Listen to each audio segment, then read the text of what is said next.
is the Joe Burrow wrist storyline that's going on right now, which is interesting to keep note of, because in this game, multiple clips are coming out. Joe Burrow flexing his wrist out, trying to like almost like he's trying to get feeling back to his hand, and that is just not a good sign.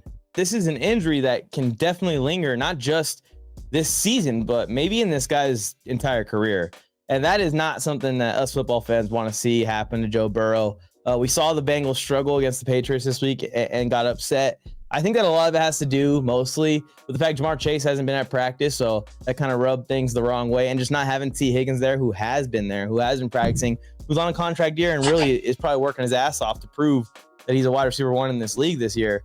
Not having him was huge too in this game, and their offense just couldn't get going. They just couldn't do it. They couldn't get it going on the ground. That's just scary because they did just lose Joe Mixon, and you wonder if maybe they need him.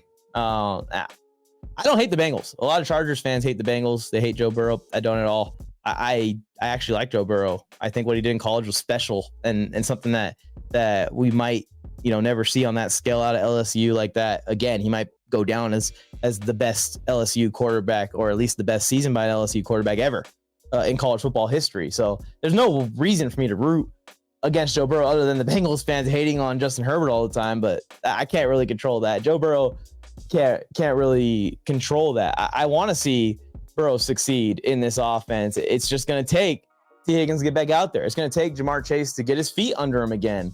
And they're playing the Chiefs this week.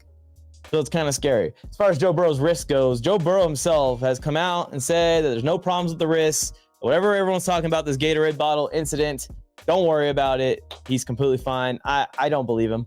I think that there's something going on. Clearly, you're not flexing the wrist. You're not doing all this normally. Something's going on. Something small, at least, is bothering Burrow. But I just don't think that is what's really going to matter. I did see reports, like I was saying, that this could affect him long term and can affect his throwing power, the zip that he has in the ball. But still, I think it's Joe Burrow. He's a gamer. He's fine. It's just the Bengals offense going through so much turbulence right now behind the scenes. It just didn't translate to good football. And they were still in that game. They could have won it still, even with an ugly performance. So I don't think they're going to win this game against the Chiefs either. I think the Bengals are going to start 0-2. They'll slowly get better as T. Higgins gets healthy and out there, and Jamar Chase gets a few games under his belt. We're going to see Jamar Chase just break out one of these weeks for 200 yards. Watch. It's going to be insane. And let's talk about some of these injuries. We do have a lot of injuries already from week one. I'm going to pull them up real quick here, opening the link right now. But you don't want to see it.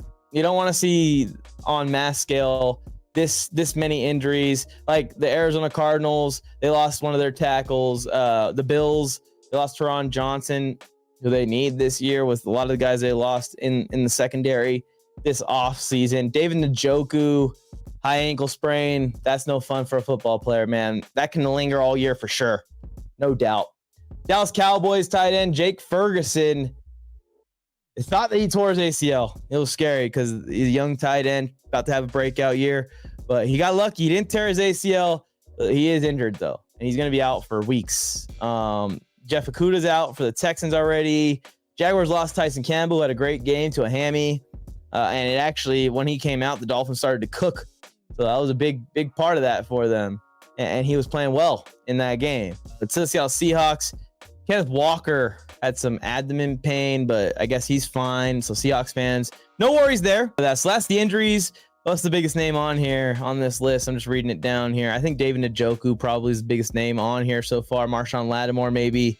Those two guys are going to be out for some time, I think. Hamstring and a high ankle sprain specifically is tough on tight ends. All right, let's get into our pickems segment, and I'm going to give you guys my picks for every game of week 2 right now. But first, make sure you join the pickems challenge after the video, or maybe while you're watching the video, you can pull it up on a separate browser. We are going to be giving away an NFL jersey to whoever wins the free pickems challenge, and then we're going to be giving away thousands of dollars to whoever wins the $5 paid pickems challenge. You can pick which one you want. The link is in the description right now. You're going to hear me plug my TikTok plug to go to my pages, which you can go to NFLMike on Instagram or TikTok or Twitter, and you can find the link and you can get to the Mike's Pickems Challenge there as well. But you can get it in the description right here. I'll make it really easy for y'all. Just go down there, click that link, submit your picks while I give you my picks. It's going to clip in right here at this part of the show. Like I said, guys, this is how it's going to kind of go. I'm going to clip in segments here, and I hope you enjoy it. Please leave comments on what you think. I have a secret for just you gamblers out there. You're hardcore gamblers. Gamble responsibly, of course. If you have a gambling problem, make sure you go to Google and search the number if you have a gambling problem on who to call. I don't want anyone to gamble irresponsibly, but I will tell you guys, if you guys do responsibly gamble and you have fun making your picks each week, putting in your parlays and putting all that in, we have multiple gambling brand deals and DFS Sportsbook promotion and promotion codes that can give you thousands of dollars to start your NFL season off with. You can have like a little folder on your phone with all the apps and just go one by one all year long and play off of just my promotional money. It's going to be like $10 per deposit per app, and they'll give you $100. They'll give you $200. There's even some in there that match 125% of your first deposit match up to $2,000. You can start off with some crazy number on BetUS. There's all of these: Underdog, Sleeper, Prize Picks. They're all there in my Discord community. So go and join that free Discord. Link in the description to that, right next to the Pickems Challenge link. That's where I also announce all of my content as it drops, all of the clothing line stuff that drops that we talked about earlier in the show, and everything NFL Mike. I'm going to try and bring it all to one place. We have 100 people in there right now, so you can be one of the first members, and also those promo codes, they're in there. I also play fantasy football against y'all. I ask for suggestions on content. I feature y'all in the content through that Discord community. It's completely free.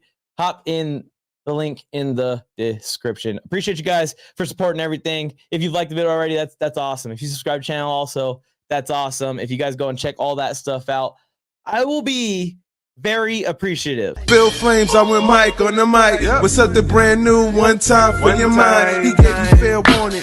Now it's time to smack him in the mouth with that raw sports talk from the town. Sweet chin music to your favorite sportscaster.